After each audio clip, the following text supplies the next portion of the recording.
Près d'1 million de dollars seront versés à Percé pour soutenir la ville dans ses travaux de protection des berges qui débutent cette semaine. Ça met un peu en péril notre date d'ouverture qui est normalement début juin. Alors, c'est une occasion pour nous quand même d'avoir un nouvel emplacement. On va être plus protégé des éléments. Alors, on va travailler pour qu'il y ait une saison touristique, qu'elle soit tout aussi florissante qu'elle l'a été dans le passé. Même si les travaux débutent cette semaine, ils ne seront pas terminés avant le mois d'août. Le directeur général de la ville assure que des mesures seront prises pour éviter de faire fuir les touristes. Pas de travaux 24 sur 24, de commencer les travaux un peu plus tard le matin pour moins déranger les gens dans les hôtels, avoir une meilleure gestion du trafic de véhicules lourds. La Maison du pêcheur est l'un des 4 bâtiments qui devra être relocalisé dans les prochaines semaines.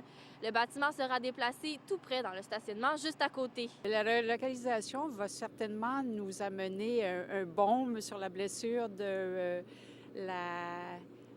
la tempête du 30 décembre qui nous a complètement démoli le Café de l'Atlantique et qui a endommagé un peu l'édifice lui-même. Avant qu'on puisse procéder à la relocalisation de la Maison du pêcheur, on doit faire un inventaire ou des fouilles archéologiques. Là. Les 3 autres bâtiments, soit la résidence de tourisme de M. Rénal de Cire, le restaurant La Morutière, ainsi qu'une section du motel Bellevue, seront relocalisés un peu plus loin du littoral sur leur propre terrain.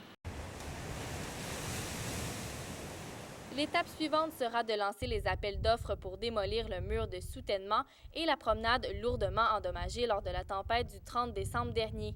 Les travaux de recharge de la plage pourront ensuite débuter. Stéphanie Collin, Percé.